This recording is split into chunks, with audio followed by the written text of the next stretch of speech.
तो ठीक है बेटा, आज कल हमने राष्ट्रपति की विधायी शक्तियों के बारे में पढ़ा था, कार्यपालिका संबंधी शक्तियों के बारे में पढ़ा था कि क्या क्या कर सकते हैं। देखिए कानूनों के, देखो जैसे किसी को सजा को माफ करने वाली बात आई थी जब राष्ट्रपति दया याचिका भी देखता है, विधायी अधिकार के कारण आता है। फिर कोई भी कानून तब जाके जो है कानून का रूप धारण करता है जब राष्ट्रपति उसको अपनी स्वीकृति स्वरूप उस पर अपने हस्ताक्षर कर लेता है। ये हमने राष्ट्रपति की अधिकारों के बारे में कल पढ़ रहे थे कि कितने अधिकार हैं। अभी तो विधायी अधिकार आए हैं। जब कोई भी वित्त विधेयक होता है वो उसको जो है अगर सदन में पेश करने से पहले राष्ट्रपति की स्वीकृति ली जाती है। ठीक है। फिर बजट सेशन का भी जो है अध्यक्षता करता है, दोनों सदनों की पहले बैठक बुलाता है। इस तरह से जो है केंद्र और राज्यों के बीच जो करों का विभाजन है वो करवाने में मदद करता है।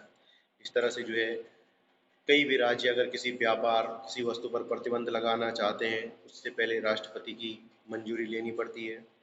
राष्ट्रपति राज्यसभा में 12 सदस्यों को नॉमिनेट करता है, लोकसभा में 2 सदस्यों को करता है। वो इसलिए करता है कि अगर अल्पसंख्यक समुदाय से कोई है, एंग्लो इंडियन है माना, तो अगर उनको उचित प्रतिनिधित्व सदन में नहीं मिल पा रहा है तो राष्ट्रपति अपने विवेक से 2 सदस्यों की नियुक्ति करता है। फिर इस तरह से उच्चतम न्यायालय के न्यायाधीश, उच्च न्यायालय के न्यायाधीशों को नियुक्ति करना, उनको हटाने के लिए जो है प्रक्रिया में भाग लेना, ये राष्ट्रपति के अधिकारों के अंतर्गत आता है। फिर उसके अलावा प्रधानमंत्री की नियुक्ति, नियंत्रक और महालेखा परीक्षक कैग उसकी नियुक्ति, फिर उसके बाद प्रधानमंत्री की नियुक्ति, ये काफ़ी सारे अधिकार राष्ट्रपति के पास होते हैं। साथ ही जो मुख्य चुनाव आयुक्त होते हैं उनकी नियुक्ति भी करता है, जो पूरे देश में चुनाव व्यवस्था को देखता है। चुनाव आयोग, उसमें जो चुनाव आयुक्त होता है, इलेक्शन कमिश्नर, उसकी नियुक्ति भी राष्ट्रपति के द्वारा होती है। फिर राष्ट्रपति तीनों सेनाओं का प्रधान भी होता है, थल सेना, वायु, जल सेना। तो इस तरह से जो है राष्ट्रपति जो है हमारा एक सुप्रीम कमांडर है। ठीक। उसके बाद बेटा न्याय संबंधी अधिकार, राष्ट्रपति देखो क्या करता है, न्यायाधीशों की तो नियुक्ति करता ही करता है। उसके बाद यदि कोई अपराधी कोई गंभीर अपराध कर लेता है, उसको अगर मृत्युदंड की सजा हुई है तो वो अपनी दया याचिका राष्ट्रपति के पास ले जाता है। राष्ट्रपति उसकी सजा को या तो कम कर सकता है या माफ कर सकता है या उसकी सजा को उम्र कैद में बदल सकता है।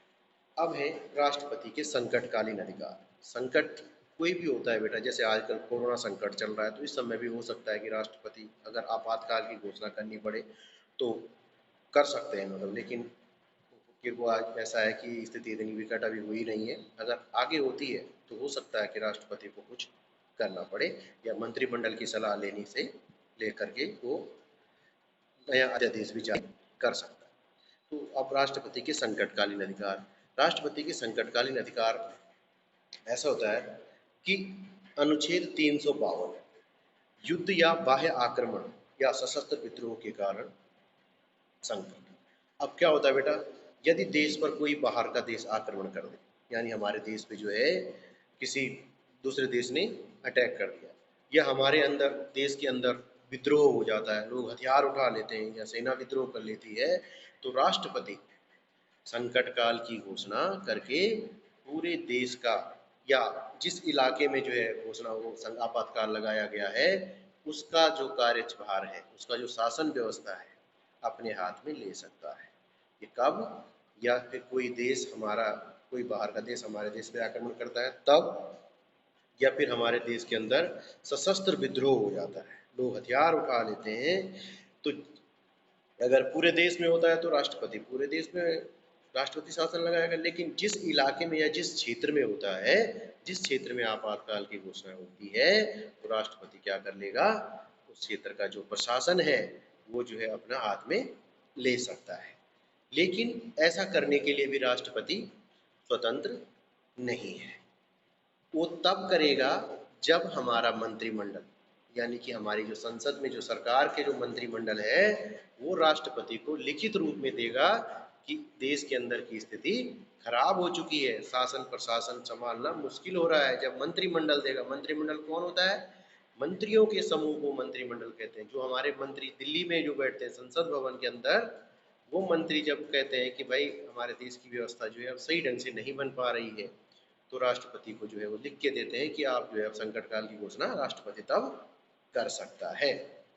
इसमें जो है भारत में जो है 3 बार जो है आपातकाल लग चुका है। सन 1962 में जब चीन ने भारत पर आक्रमण किया, और भारत पाकिस्तान युद्ध 1971 में लग चुका है, और आंतरिक अशांति के कारण 1975 में श्रीमती इंदिरा गांधी के शासनकाल में भी लग चुका है। ठीक, तो ये होता है। ठीक, तो ये 3 बार भारत में लगा है। फिर संकट काल की घोषणा तभी होती है जब मंत्रिमंडल द्वारा लिखित प्रस्ताव राष्ट्रपति के पास चला जाता है। ठीक है बेटा। अब दूसरा एक तो गया अनुच्छेद 352, बाहरी आक्रमण या आंतरिक विद्रोह से समस्या उत्पन्न हो गई। 3 बार हुई, 62 में चीन ने युद्ध किया, 71 में पाकिस्तान से युद्ध हुआ, और 1975 में इंदिरा गांधी के समय जब धरने प्रदर्शन, जब कांग्रेस का विरोध शुरू हो गया था, तो उन्होंने जो है नजरबंदी उस समय बहुत ज़्यादा जो है करी थी, लोगों को जेलों में डाल दिया गया, जिसका परिणाम उसको 1977 के आम चुनाव में कांग्रेस को हार का सामना करना पड़ा। तो इसलिए जो है 3 बार हुई है अभी तक, ये 352 के तहत। अब है 356, अनुच्छेद 356 बेटा। अनुच्छेद 356 में क्या होता है कि राज्यों में जब संवैधानिक तंत्र असफल हो जाता है, यानी कि जब राज्यों में जो है सरकार शासन नहीं चला पाती है, तो जो है राष्ट्रपति 356 अनुच्छेद 356 के तहत वहाँ पे आपातकाल की घोषणा कर सकता है। उस समय जो है राज्य की जो सरकार होती है, वो राज्य सरकार काम नहीं कर पाती, राज्यपाल की भूमिका बढ़ जाती है। क्योंकि जो राज्यपाल होता है वो राज्यों में जो है राष्ट्रपति का प्रतिनिधि होता है। जैसे केंद्र में प्रधानमंत्री की स्थिति है, उसके बाद साथ राष्ट्रपति है, वैसे ही राज्य में मुख्यमंत्री है और राज्यपाल है। वही व्यवस्था राज्य में है और वही पूरे केंद्र में है। तो राज्यपाल जो है अपनी संस्तुति देता है, मंत्रिमंडल अपना लिखित प्रस्ताव राज्यपाल को देता है, और राज्यपाल जो है राज्यपाल राष्ट्रपति को रिपोर्ट करता है, और उसी आधार पर राज्य में जो है आपातकाल की घोषणा कर सकता है। ठीक है।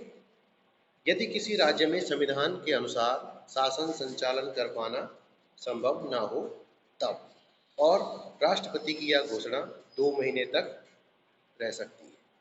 ठीक, यदि संकट काल की घोषणा ऐसे समय में हुई हो जब लोकसभा भंग हो, तो राज्यपाल की स्वीकृति मिलने पर घोषणा लोकसभा के नवीन अधिवेशन से 30 दिन तक लागू रहेगी। ठीक है बेटा। और इसको जो है इस अवधि को 1-1 वर्ष करके 3 वर्ष तक के लिए बढ़ाया भी जा सकता है। देन 360, 352 बाहरी आक्रमण विद्रोह, 356 किसी राज्य में जब संवैधानिक व्यवस्था काम नहीं कर पाती, किसी राज्य का संचालन जब संविधान के अनुसार, संविधान क्या होता है, नियम कानूनों का जो संग्रह है, अगर हमारे राज्य का संचालन जो है जो नियम बनाए गए हैं उसके अनुसार नहीं हो पा रहा है, तो राज्यपाल की रिपोर्ट के आधार पर, राज्यपाल की जो रिपोर्ट होगी राष्ट्रपति को करेगा, तो उसके आधार पर राष्ट्रपति उस राज्य में संकट काल की घोषणा कर सकता है। ठीक, अब ये तो आ गया संवैधानिक गड़बड़ी। देन आता है बेटा वित्तीय संकट का, यानी कि जो फाइनेंशियल कंडीशन जब खराब हो जाती है, तो क्या होता है उस समय अनुच्छेद 360 है, अनुच्छेद 3 अनुच्छेद है राष्ट्रपति शासन के लिए, अनुच्छेद 352 जब कोई बाहर का देश आक्रमण करे या सशस्त्र विद्रोह हमारे देश में हो जाए, नंबर 2 356 जब राज्यों में संवैधानिक तंत्र फेल हो जाए, और तीसरा है अनुच्छेद 360 कि यदि किसी राष्ट्रपति जो है ये लगता है कि देश की जो है किसी विशेष भाग की या पूरे देश की आर्थिक स्थिति खराब हो गई, मतलब दिवालियापन हमारे देश में आना, हमारे देश की जो आर्थिक साख है वो खतरे में है, यानी हमारा देश जो है बड़ी आर्थिक परिस्थिति से गुजर रहा है, तो राष्ट्रपति अनुच्छेद 360 के तहत वित्तीय आपातकाल की घोषणा कर सकता है। अब वित्तीय आपातकाल की घोषणा करके जो है राष्ट्रपति कैसे उसको पूरा करेगा, राष्ट्रपति को जो है कई अधिकार प्राप्त हो जाते हैं। वो क्या कर सकता है, चाहे केंद्र सरकार के कर्मचारी हो चाहे राज्य सरकार के कर्मचारी हो, उस समय वो क्या कर सकता है, उनके वेतन में कटौती कर सकता है या कमी कर सकता है। कुछ जैसे किसी को 1 लाख मिलते वेतन तो उसका जो है 5,000 कम करके उसको 95 मिलेंगे, 5,000 वहाँ से ले लेगा। तो इस तरह से जो है सरकार की जो है उनके जो कर्मचारी हैं केंद्र के हैं चाहे राज्य के, उनके जो है सैलरीज जो होती है उसमें कटौती कर सकता है। ठीक है। फिर अपने राज्यों को जो आर्थिक नीति है भाई अपने अनुसार चलाने के लिए कहेगा कि भाई जो भी तुम्हें पैसा मिलता है, जो भी आपके पास फंड है, आप अपने अनुसार खर्च नहीं करेंगे। उस समय भी राष्ट्रपति जो है वहाँ उसको राष्ट्रपति की सलाह लेनी पड़ेगी। क्यों? क्योंकि वित्तीय संकट काल है, क्योंकि देश की तो आर्थिक साख खतरे में पड़ जाएगी, इसलिए देश पहले है, क्योंकि जो योजनाएं हैं वो तो बाद में भी पूरी की जा सकती है। ठीक है बच्चों। और इस प्रकार आर्थिक संकट की स्थिति में जो है राज्यों की आर्थिक नीति पे क्या होता है, केंद्र का पूर्ण अधिकार हो जाता है। कहने का मतलब कि राष्ट्रपति जो है, अब मैंने बता दिया राष्ट्रपति के अधिकार। वित्तीय संकट काल 360, राज्यों में संवैधानिक तंत्र फेल हो जाने पर 356, बाहरी आक्रमण और आंतरिक विद्रोह के समय 352। ये हो गया राष्ट्रपति के अधिकार। ठीक। अब है राष्ट्रपति पे महाभियोग। अब राष्ट्रपति को जो है उसके पद से कैसे हटाया जा सकता है, क्योंकि भारत का जो राष्ट्रपति है बेटा वो सबसे प्रथम व्यक्ति भारत का राष्ट्रपति होता है। अगर कभी ये लगता है कि राष्ट्रपति जो है अपने पद के साथ न्याय नहीं कर पा रहा है तो उसको जो है उसके पद से ऐसे ही नहीं हटाया जा सकता है, क्योंकि वो सर्वोच्च पद होता है हमारे देश का।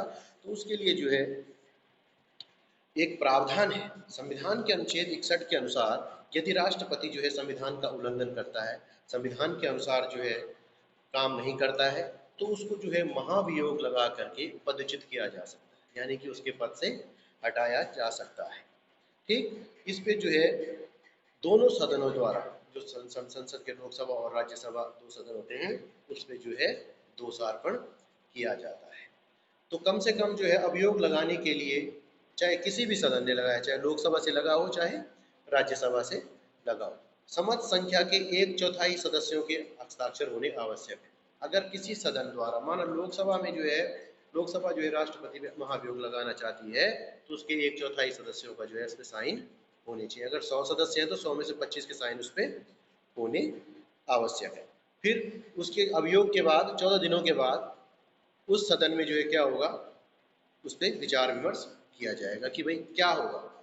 फिर उस सदन की समस्त सदस्य संख्या के 2/3 सदस्यों के द्वारा ऐसा प्रस्ताव पारित होना आवश्यक है। मतलब महाभियोग तभी लगेगा कि अगर कोई सदन लगा रहा है उसमें महाभियोग, तो पहले तो उसमें जो है 25%, 1/4 सदस्यों के साइन होने। उसके बाद 14 दिन बाद उस पर जो है चर्चा होगी कि भाई क्या सही है क्या गलत है। बिना चर्चा के ऐसे तो नहीं कि किसी ने कह दिया और राष्ट्रपति को हटा दिया, ऐसा पॉसिबल नहीं है बेटा। वो महामहिम ऐसे हमारे देश के नहीं होते। तो फिर इस तरह से जो है 14 दिन बाद उस पर चर्चा होती है। फिर जो है एक सदन दूसरे सदन में जाता है, तो दूसरे सदन जो है उसकी क्या करता है, जांच करता है कि क्या इसके अंदर जो है क्या सही है क्या गलत है। तो इस जांच के साथ साथ राष्ट्रपति का ये अधिकार होता है कि या तो वह स्वयं उपस्थित रहेगा, सदन में रहेगा, या फिर अपना किसी प्रतिनिधि को वहाँ पे भेज सकेगा। तो यदि राष्ट्रपति पे लगाया हुआ दोष अगर सही पाया जाता है तो उनको जो है महाभियोग का प्रस्ताव जो है ऐसी स्थिति में जो है राष्ट्रपति को अपना पद छोड़ना पड़ सकता है। मतलब राष्ट्रपति को आप जो है महाभियोग के द्वारा हटा सकते हैं, जिसमें जो है सदन के 2/3 2/3 सदस्यों की राय होनी बहुत जरूरी, बहुमत होना चाहिए।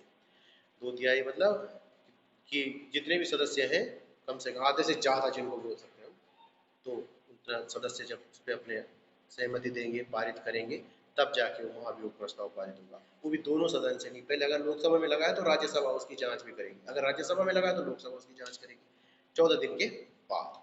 ठीक है। उसके बाद अगर महाभियोग का सही अगर आरोप पाए जाते हैं तो राष्ट्रपति को उसका पद छोड़ना पड़ सकता है। फिर राष्ट्रपति पद के लिए योग्यता क्या है, भारत का नागरिक होना चाहिए, 35 वर्ष की आयु कम से कम होनी चाहिए, पूरी होनी चाहिए उनकी। ठीक। वो राज्यसभा का जो सदस्य होने की योग्यता उनकी होनी चाहिए। ठीक है बेटा। और किसी लाभ के पद पर वो नहीं होना चाहिए। ठीक। ओके, आज के लिए